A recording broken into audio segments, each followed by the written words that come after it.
안녕하세요. 파락강통에서 재기한 주식쟁이입니다. 우리 선생님들도 최근에 이 불법적 매매 형태로 이 메릴 린치가 제재를 받은 것을 언론을 통해서 보셨을 겁니다. 그래서 오늘은 이 불법적 행위를 한 이 메릴 린치에 대해서 알아볼 텐데요. 특히 이 메릴 린치라는 창구원이 중요한 이유는 이들이 불법 매매로 수익을 본 구조가 여기 우리 일반 개인 투자자들과 유사한 매매 형태, 즉 시가총액이 그렇게 크지 않은 중소형주를 대상으로 단타 매매를 통해서 우리 개인 투자자들에게 큰 피해를 주었다는 점입니다. 아울러 그런 제재 이후에도 이 메릴 린치가 그러한 매매를 다른 규모의 다른 형태로 매매를 하고 있고, 그런 매매로 인해서 아직까지 우리 개인 투자자분들이 피해를 보고 있다는 사실입니다.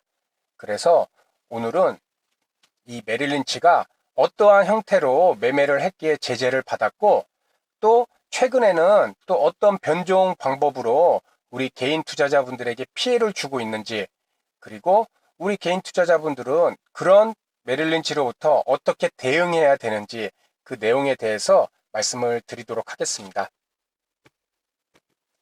먼저 최근 제재받은 제재 개요입니다. 이 시타델과 메릴 린치가 이제는 메릴 린치는 실제 시타델이라는 세계적인 헤지펀드의 위탁증권사였습니다. 즉 시타델이라는 헤지펀드가 이 메릴 린치한테 주문을 주면은 메릴 린치가 실질적으로 거래 주문을 하는 것이었는데요. 시타델은 이제는 AI, 인공지능을 이용해서 퀀트 매매를 하는 세계적인 헤지펀드입니다. 그래서 이들이 위반한 기간은 제재받았을 때 2017년 10월부터 2018년 5월까지 약 8개월 동안에 430개 종목에 6,220회 허수성 주문을 내서 불법적인 행위를 한 것입니다. 시장 교란 행위를 한 것이었죠. 그래서 이들은 이 8개월 동안에 80조라는 매매 금액을 통해서 약 2,200억 원의 매매 차익을 올렸습니다. 그리고 메릴 린치의 제재금은 이 허수성 주문으로 불법 행위로 인정을 받아서 1억 7,500만 원이라는 제재금을 물리게 되었습니다. 하지만 이 메릴 린치와 시타델은 우리가 생각할 때 야 2,200억이나 매매 차익을 얻었으면 1억 7,500만 원 제재금 내버리면 되지 않느냐, 이렇게 생각하실 수도 있겠지만, 시타델과 메릴 린치는 세계적인 헤지펀드이자 세계적인 증권사입니다. 이 제재금 1억 7,500만 원이 문제가 아니라 이들이 이 제재금을 인정하고 받아들여서 금액을 낸다는 것은 자신들이 잘못한 것을 인정하게 되는 것입니다. 불법적인 행위를 인정한다는 것은 이런 금융기관들한테는 신용도에 치명적인 상처가 되는 거겠죠. 그렇기 때문에 이들도 김앤장을 선임을 해갖고 이 제재 내용에 대해서 적극적으로 대응을 하겠다고 입장을 밝힌 상황입니다. 그렇다면 이 메릴 린치와 같은 이런 외국계 증권사들이 불법적인 이런 거래 시스템까지도 활용을 하고 있습니다. 먼저 우측에 보면은 이 긴 화살표가 우리 일반 투자자들의 거래소 시스템까지의 물리적 기술적 접속거리입니다. 다시 말해서 저와 우리 선생님들이 매수 주문, 매도 주문을 냈을 때 이 과정을 거쳐서 실제 주문이 체결이 되는 것입니다. 먼저 여기 나와 있죠. DMA나 뭐 HTS 이렇게 고객 주문이 되면은 뭐 원장 서버나 주문 PC를 한번 거쳐서 FEP 회원 대회계 시스템을 거친 다음 그 다음에 이제는 우리 한국거래소에서 매매 체결 시스템으로 들어가는 것입니다. 이렇게 단계가 있는데 이런 불법 해외 알고리즘 업체들의 거래소 시스템까지의 물리적 접속거리는 이 화살표를 보십시오. 우리 일반 개인 투자자분들과 비교했을 때 상당히 짧죠. 이런 불법 FEP를 따로 알고리즘을 탑재해서 만든 전용 FEP를 이렇게 심어 놓는다는 것입니다. 문제점은 증권사나 이런 데서 이런 불법 FEP를 월 2억 원씩 받고 눈 감아줬다는 사실입니다. 제가 일전의 영상에 개인 투자자들에게 불리한 증시구조 6개에 대한 영상을 올린 게 있습니다. 거기서도 이런 불법 전용손에 대해서 말씀을 드렸는데요. 지금 현재 밝혀진 거는 불법 해외 알고리즘 업체들한테 이런 식으로 어떤 절차를 거치지 않고 바로 다이렉트로 이렇게 되면은 주문 매매 체결 속도가 얼마나 빠르겠습니까? 당연히 우리 개인 투자자들이 낼때 그런 슬리피지라고 그러죠. 주문 내고 체결되기까지의 그런 것들을 다 이 불법 FEP를 설치를 해갖고 다 자신들이 먹어 들어간다는 것입니다. 고빈도 알고리즘 매매 방법으로도요. 아까 제재받은 그런 허수성 주문뿐만 아니라 이런 불법 FEP를 설치를 해갖고 우리 주식시장도 물론 주식도 주식이지만은 이런 파생 상품 할 때 상당히 시간적인 우위에 있을 수 있다는 것입니다. 그런데 비단 이게 이런 불법 해외 업체 헤지펀드에게만 해당되겠느냐. 우리 개인 세력들은 이런 불법적인 시스템을 갖고 있지 않겠느냐. 저 개인적으로는 분명히 갖고 있다고 봅니다. 이거는 논외로 하고 이런 식으로 메릴 린치나 뭐 다른 헤지펀드들이 이런 개인 투자자들보다 훨씬 좋은 이길 수밖에 없는 게임을 하고 있다는 것입니다. 그러면은 아까 메릴 린치가 허수성 주문으로 우리 개인 투자자들에게 큰 피해를 줬고 그것이 제재의 원인이라고 그랬는데요. 이 허수성 주문을 통해서 수익을 얻는 구조를 말씀드리겠습니다. 먼저 1번 허수성 매수 주문을 10,000원에 약 1만 주를 올려놓습니다. 그러면은 개인들은 10,000원에 1만 주가 올라와서 큰 물량이 들어왔기 때문에 일반 매수세, 추격 매수세가 유입이 된다는 것입니다. 그래서 1050원, 1100원, 150원 단타 매매 하시는 개인 투자자분들이 물량을 또 먹어 들어가죠. 왜냐하면 10,000원에 큰 물량이 있기 때문에 뭔가 있겠구나 들어옵니다. 그때 이 메릴 린치가 매도 주문을 1200원에 자신의 5,000주를 내놓는다. 그렇게 돼서 자신이 물량을 팔고 나면은 이 10,000원에 넣었던 허수성 매수 주문을 결국 취소를 하게 된다는 것입니다. 그러면 우리 개인 투자자분들은 1100원, 150원, 200원에 샀던 개인 투자자분들은 당연히 여기 허수성 물량, 큰 물량을 보고 뭔가 있겠구나 하고 매수가 들어온 건데 이게 없어지면은 그대로 무너지게 돼 있습니다. 그래서 또 손실을 보는 것이고요. 이런 허수성 주문을 통해서 이 메릴 린치가 대표적으로 우리 개인 투자자분들한테 피해를 줬다는 것입니다. 그것이 곧 제재 원인이었고요. 시장 교란 행위가 되겠죠. 그렇다면 이런 제재 이후에 메릴 린치가 매매 형태가 바뀌었다고 증권사 관계자들은 얘기를 하고 있습니다. 먼저 해외 헤지펀드들 또는 금융기관들이 우리나라 주식을 매수할 때 매수 형태는 여기 VWAP라고 그랬죠. 여기서 다른 건 보지 마시고 이 V, 볼륨이라는 단어를 보시고 이 TWAP에서 T, 타임이라는 단어만 보십시오. 먼저 위에는 외국계 헤지펀드들이 우리나라 주식 종목을 매수하는 방법입니다. 먼저 설명을 드리면 볼륨이라는 단어를 연계시켜서 창구에 이제는 일정 시간 동안에 거래되는 물량이 많으면은 매수하는 물량도 많게 됩니다. 반대로 거래되는 물량이 많을 때 매도하는 물량도 많게 되는 것이고요. 쉽게 얘기해서 특정 시간 동안에 거래되는 양을 갖고 매수할 수 있는 양과 매도할 수 있는 양이 결정되어진다는 것입니다. 이렇게 되면은 우리가 일반적으로 알고 있었던 그런 시간대별로 일정한 수량을 매수한다는 것이 기관이나 외국인이 매수하는 그런 물량 채우는 방법으로 알고 있었는데 이미 오래전부터 이런 볼륨이라는 개념을 통해서 이젠 외국계 헤지펀드들은 자신들이 일정한 수량으로 매수를 한다는 것을 감추고 있는 것입니다.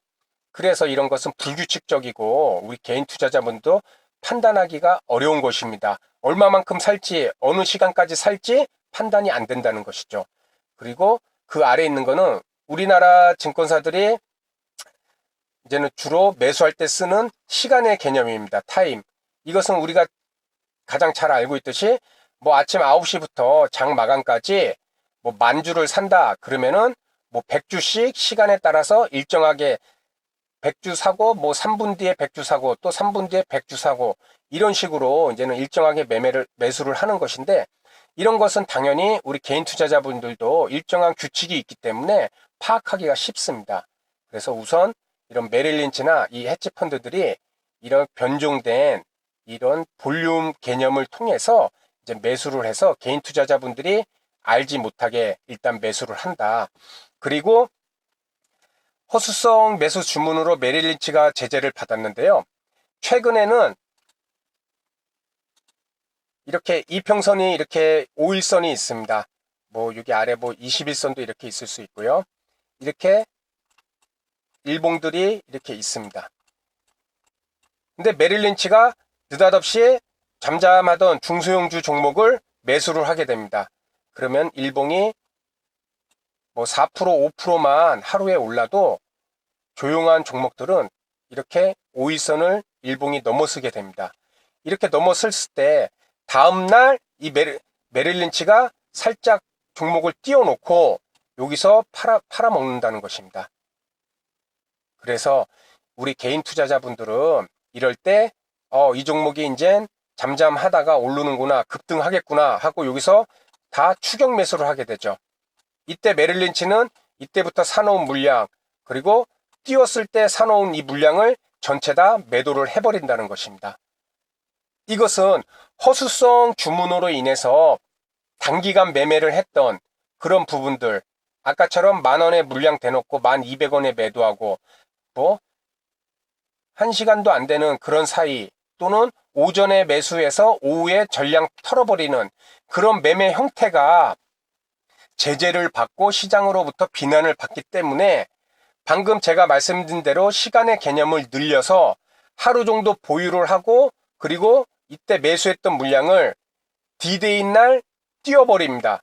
그리고 그날 팔지 않고 그 다음날 시초가를 살짝 올렸다가 바로 매도를 다 해버리는, 이렇게 됐을 때 우리 개인 투자자분들은 이 종목이 단타를 하기 위해서 급등하는 종목이구나, 전날 상승하고, 잠잠했던 종목이 전날 상승하고 외국계의 창구가 또 들어와 있고 추격 매수를 바로 하게 됩니다.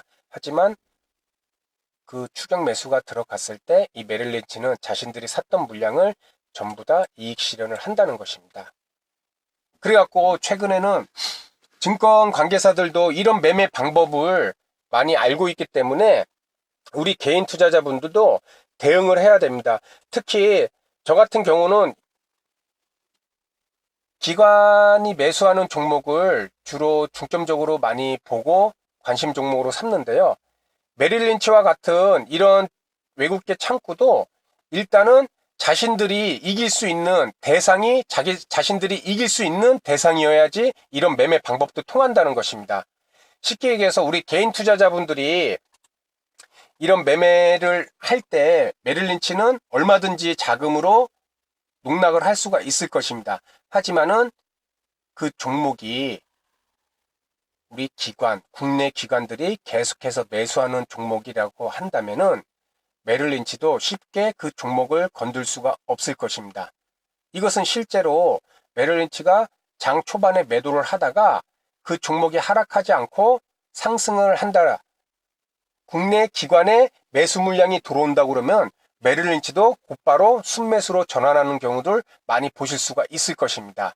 그래서 우리는 일단 이 메릴린치의 힘을 이길 수 있는 기관이 어느 정도 관심을 가진 종목을 선정을 하는 것이 일단은 중요하겠다. 거기에 대해서 말씀을 드리고요. 두 번째는 장 초반부터 메릴린치가 매도하는 종목들, 그런 종목들이 분명히 있습니다. 우리 중소형주를 매매를 할 때 있어서 특별한 창구 하나가 계속해서 매도를 한다는 것은 그 종목이 상승하기 너무 어렵다는 것입니다.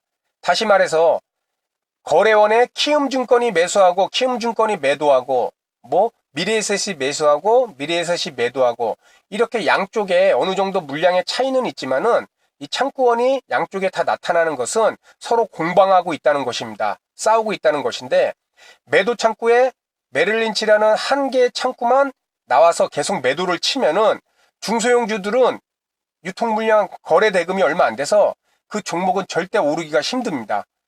그래서 우리는 장 초반부터 메릴린치가 매도를 하고 있는 종목, 그런 종목들은 절대로 접근하는 것을 신중하게 해야 된다는 것입니다.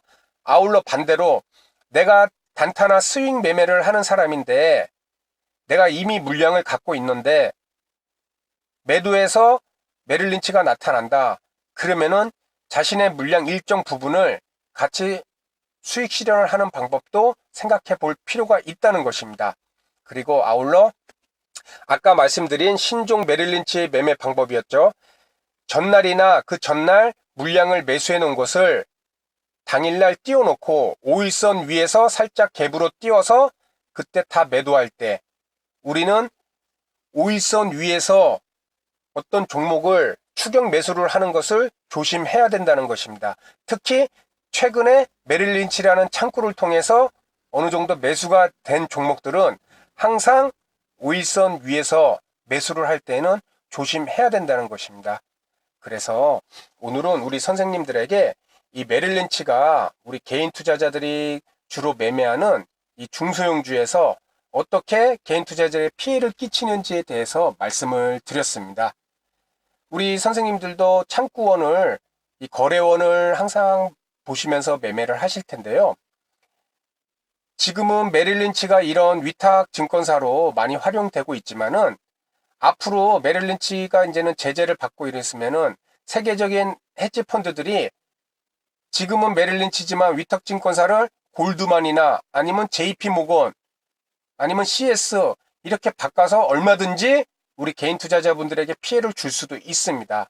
그렇기 때문에 오늘 말씀드린 이런 불법적인 전용손도 활용을 하고 허수성 매수도 하고 이렇기 때문에 외국인이라고 해서 다 같은 외국인이 절대 아니고 오늘 말씀드린 내용을 통해서 우리 선생님들에게 매매를 하실 때 조금 더 조심스러운 그런 매매를 할 수 있기를 진심으로 바라겠습니다. 그러면은 다음 시간에도 우리 선생님들에게 좀 더 도움이 되는 내용으로 인사를 드리도록 하겠습니다. 감사합니다.